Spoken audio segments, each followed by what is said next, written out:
네, 이번 설 연휴 민심을 좌우할 최대 변수, 바로 대선 후보들 간의 토론이죠. 그런데 연휴 시작이 내일인데도 아직 어느 후보가 언제 토론에 나서게 될지 분명하지가 않습니다. 오늘은 정치부 방현덕 기자와 함께 대선 후보 토론 협상이 어떤 상황인지 알아보겠습니다. 안녕하십니까? 네. 자, 방 기자, 시청자 입장에서는 도대체 언제 토론을 볼 수 있는 건가요? 현재 유력한 거는 설 전날인 31일 날입니다. 네. 그러니까 형식은 아마 민주당 이재명 또 국민의힘 윤석열 후보의 양자 토론이 될 가능성이 큰 것 같습니다. 애초에 같은 날로 예고됐었던 이 다자 토론, 그러니까 국민의당 안철수 후보, 정의당 심상정 후보가 참여하는 사자 토론이죠. 방송사가 주관하는 토론은 양자 토론으로 해선 안 된다는 법원 결정이 있었기 때문에 네. 이런 사자 토론이 될 뻔한 것인데요. 그럼에도 불구하고 국민의힘이 양자 토론만 하겠다고 고집을 하고 있어서 현재 사자 토론에 대한 협의는 좀 미뤄지는 것 같습니다. 민주당은 일단 국민의힘이 요구한 양자 토론을 수용한다는 입장을 밝혔는데요. 그렇다고 사자 토론을 포기한 건 아닙니다. 양자 토론을 할 테니 사자 토론도 하자, 약속한 대로 같은 날에 해야 한다는 입장인데 국민의힘이 설 전에는 못하겠다, 설 연휴에는 못하겠다 이런 입장을 고수하고 있어서 현재 무산될 가능성도 점쳐지고 있습니다. 네, 그러니까 결국에는 국민의힘이 양자 토론을 고집하면서 생긴 일인 거죠? 그렇게 볼 수 있습니다. 네, 이게 지금 국민의힘 윤석열 후보는 왜 양자 토론만 하겠다라는 건가요? 일단 국민의힘의 주장은 이렇습니다. 주장입니다.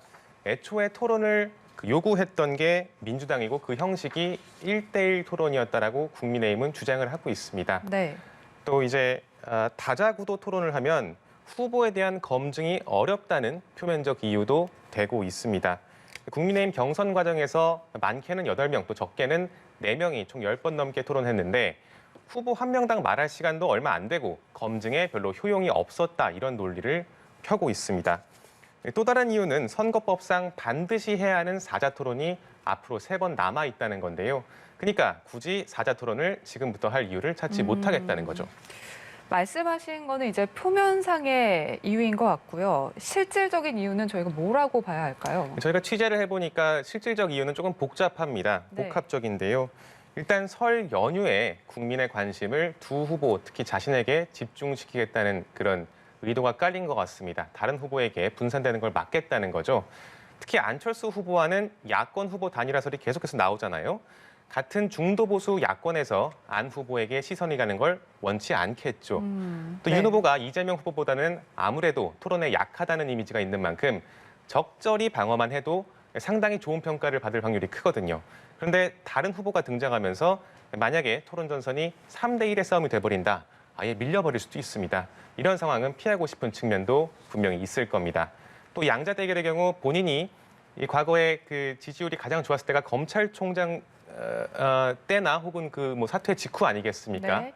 그러니까 이재명 후보와의 1대1 구도에서 대장동 의혹 같은 거를 계속 부각하면서 검사와 피의자 프레임을 국민에게 각인시키겠다. 그러면서 국민이 바라는 윤석열 검사의 이미지를 다시 한번 환기시키겠다. 이런 의도도 깔려 있다고 해석할 수 있을 것 같습니다. 네, 지금 이제 말씀하신 그 이유를 반대로 생각하면 안철수 심상정 후보가 사자 토론에 참석하기를 바라는 이유도 마찬가지일 것 같은데요. 어떤가요? 맞습니다. 여의도에서 안 후보의 지지율을 볼 때 가장 중요하게 보는 요소 중에 하나가 선거 비용을 전액 보전받을 수 있는 15% 선이거든요. 네. 15%를 넘어서면은 단일화 없이도 자력 완주가 가능하기 때문에 정치적 존재감이 더 커질 수밖에 없습니다. 또 그렇지 못하면은 단일화 압박에 계속해서 시달릴 수밖에 없겠죠. 근데 현재 안 후보가 15%가 안정적으로 유지되고 있지는 못한 것 같아요. 조금 들쭉날쭉합니다. 네. 특히 대선이 임박할수록 유권자의 사표 방지 심리, 그러니까 내 표가 지는 후보의 표가 되진 않았으면 좋겠다라는 심리가 발동하면서 네. 주요 후보에게 표가 더 쏠리게 됩니다. 그러면 안 후보로서는 민심의 대이동이 발생하는 이번 설 연휴 동안 최대한 20%대 지지율을 만들어 놓는 게 최선의 전략이고 또 이를 위한 최적의 방안이 토론회에 참석해서 자신의 비교 우위를 보여주는 겁니다. 안 후보 본인도 양당 후보가 전부 본인이나 이 가족을 둘러싼 여러 의혹이 있는 만큼 자신이 도덕적으로 우위에 있다는 자신감이 굉장히 크거든요. 네. 그런 점을 토론에서 보여주면서 차별화를 하고 또 안철수 후보의 경우 지난 대선 때 MB 아바타 발언 같은 그 발언으로 어려움을 겪은 바가 있습니다. 네. 그러면서 토론을 잘 못한다는 이미지가 있는데 이번 기회에 이 기대치가 낮은 상황에서 선전한다면 이 역시 큰 지지율 상승 효과가 있을 거라고 보는 것 같습니다. 네. 심상정 후보도 그럼 비슷한 상황인 건가요? 그래서 크게 다르지 않습니다. 네. 심 후보도 4명의 후보 중에서 가장 토론에 강한 후보로 여겨지고 있습니다. 네. 이번 토론에서 양강 후보의 검증에 선봉에 서면 지금 눈앞에 놓인 마의 5% 벽, 지지율 5% 벽을 뛰어넘을 수 있을 거라는 구상이 깔린 것 같습니다. 심 후보의 경우 정의당이라는 진보 정당의 뚜렷한 색채가 있습니다. 가령 비정규직 노동자, 또 성소수자, 이주민 같이 약자를 대변하는 후보, 또 환경이나 기후 문제를 중점적인 대선 어젠다로 삼는 후보는 심 후보가 유일하기 때문에 이 점을 자신의 차별화 포인트로 삼을 확률이 높습니다. 네. 다시 양강 후보 이야기로 돌아와서요. 그렇다면 이재명 후보는 왜 이 양자 토론을 받아들이겠다는 걸까요? 기본적으로 이재명 후보는 어떤 토론이든 받아들이겠다는 입장이고 네. 또 사실 바란 건 사자 토론이었겠죠. 근데 이제 국민의힘에서 계속해서 양자 토론을 고집하니까 어쩔 수 없이 그 조건으로 받아준 것도 있을 겁니다. 네. 이 후보의 경우 워낙 달변이기도 하고 또 정책 이해도라든지 현안에 대한 토론 능력은 경쟁 후보, 특히 윤석열 후보에 비하면은 상대적으로 우위에 있다는 게 여야의 공통적 평가 같습니다. 그렇기 때문에 양자 대결에서 민심의 판정승을 거둬보겠다라는 전략으로 보입니다. 중요한 건 이제 대장동이랄지 최근 부상한 이 성남 FC 의혹 같은 공세에 대한 대응인데 여기에도 자신이 있다는 분위기가 읽히고 있습니다. 실제로 지난해 국감에서 야당이 대장동 의혹을 놓고 파상 공세를 폈었는데 이 후보가 방어전에 성공하기도 했거든요. 네. 그러니까 이번에도 토론을 통해서 또 깔끔하게 해명에 성공하면 의혹에 등을 돌렸던 중도층 민심이 설 연휴 기간 동안 이 후보 쪽으로 다시 쏠릴 수 있다 이런 판단이 깔린 걸로 보입니다. 네. 그러니까 이재명 후보는 지금 양자 토론도 그렇고 또 동시에 이제 사자 토론도 역시 해야 한다 이런 입장인 거죠. 네, 그렇습니다. 이건 이렇게 해석할 수 있을 것 같습니다. 현재 이재명 후보의 그 고민 중에 하나가 네. 자신의 지지율이 30%대 박스권에 갇혀 있다는 거거든요. 네. 40% 위로 뚫고 올라가지 못하고 있어요. 그러니까 윤 후보는 지지율이 출렁이지만은 상한선 자체는 이 후보보다 높습니다. 이 후보로서는 이번 대선이 양자 대결이 아니라 다자 대결이 돼야, 즉 안철수 후보가 윤석열 후보와 보수 진영 표를 나눠 가져야 자신의 승리 가능성이 더 커지는 겁니다. 네. 그런 점에서 안 후보가 토론에 함께 임해주는 게 당장 전술적으로는 자신에 대한 비판 목소리가 늘어나니까 안 좋을 수 있지만 전략적으로는 더 나은 선택일 수가 있는 것이죠. 네.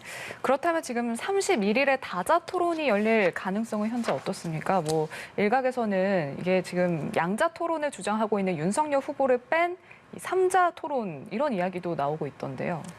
다자 토론을 하기로 했던 4개 당이 원래 오늘 오후에 KBS에 모여서 회의를 열 예정이었습니다. 네. 네, 국민의힘은 일찌감치 불참을 통보했습니다. 그러면서 말씀하신 대로 국민의힘을 제외한 나머지 3개 당이 합의해서 3자 토론을 그날 할 수 있는 거 아니냐 이런 이야기가 나오고 있는데요. 현실성은 좀 봐야 할 것 같습니다. 네. 왜냐하면 법원이 이재명, 윤석열 양자 토론에 제동을 걸었던 이유가 이 둘만 토론하면 형평성에 맞지 않는다. 지지율이 훨씬 낮은 후보도 참석시켜야 한다는 건데 윤석열 후보를 빼버리면은 안철수, 심상정 후보를 합한 것보다 더 국민적 관심이 높은 후보를 제외하는 거기 때문에 법원 결정 취지와는 오히려 맞지 않을 수가 있습니다. 네. 물론 하겠다는 사람을 못하게 하는 거랑 기회를 줬는데 스스로 안 하겠다고 하는 건 다른 상황이기 때문에 논의가 어떻게 될지는 지켜봐야 할 것 같습니다. 네, 31일에 다자 토론이 열릴지 안 열릴지는 아직까지는 알 수 없습니다만 어찌됐든 이제 설 연휴 이후로 사자 토론 지금 3번은 예정이 돼 있는 거죠? 그렇습니다. 다음 달 15일부터가 공식 선거 기간이 시작되거든요. 네. 이 기간에 3차례 사자 토론이 법으로 규정돼 있습니다. 이걸 법정 토론이라고 저희가 부르는데요. 네. 여기에는 방송사나 학회가 주최하는 토론회가 추가되는 식으로 그간 대선 토론이 진행돼 왔습니다. 법정 토론 외에 한 번도 다자 토론을 안 하고 승리한 대통령도 있긴 있었습니다. 18대 대선의 박근혜 전 대통령인데요. 이 때문에 토론을 자꾸 피하는 인상을 주는 윤석열 후보를 향해 박근혜 전략을 쓰는 거 아니냐 이런 비판도 나오고 있고 실제로 일리도 어느 정도 있는 것 같습니다. 예, 이 법정 토론, 그러니까 의무 토론 횟수가 3번이면 좀 너무 적지 않냐 이런 의견도 있는데 여기에 대해서는 어떻게 보세요? 그 말씀도 일리가 있는 것 같습니다. 네. 또 횟수에 못지않게 중요한 게 토론 내용을 좀 더 실질화하는 건데요. 토론 횟수는 늘었지만 정작 후보들이 겉만 훑는 답변을 하거나 네. 말을 또 빙빙 돌리거나 네거티브 공방만 하거나 해서 결국 토론이 끝나면 유권자 머릿속에 아무것도 남지 않는 그런 토론이 적지 않았던 게 현실입니다. 네. 그래서 토론 무용론이라는 말이 일각에서 나오는 거고요. 민주주의의 본고장이라 할 수 있는 미국에서도 지난 대선 때 트럼프 당시 대통령이 바이든 후보의 답변 중에 막 끼어들고 또 막말성 발언을 하면서 논란이 된 적이 있습니다. 미국 민주주의가 위기에 처했다 이런 평가까지 당시 미국 언론에서 나왔습니다. 전문가 사이에서는 토론 수준을 올리기 위해 가령 진행자에게 더 큰 권한을 줘서 토론 규칙을 어기거나 주제를 벗어나면 강하게 제지할 수 있게 하거나 네. 또 토론을 방해한 후보의 발언 시간을 빼앗아서 다른 후보에게 준다거나 상대 후보나 진행자 또 객석의 시민에게 추가 질문 기회를 준다든지 하는 여러 가지 토론 개선 방안이 거론되고 있는데요. 네. 이런 시도들을 통해서 이번 대선 토론 횟수도 중요하지만 수준도 한층 높아졌으면 좋겠습니다. 네, 양보다는 질 알겠습니다. 정치부 방영덕 기자와 이야기 나눠봤습니다. 고맙습니다.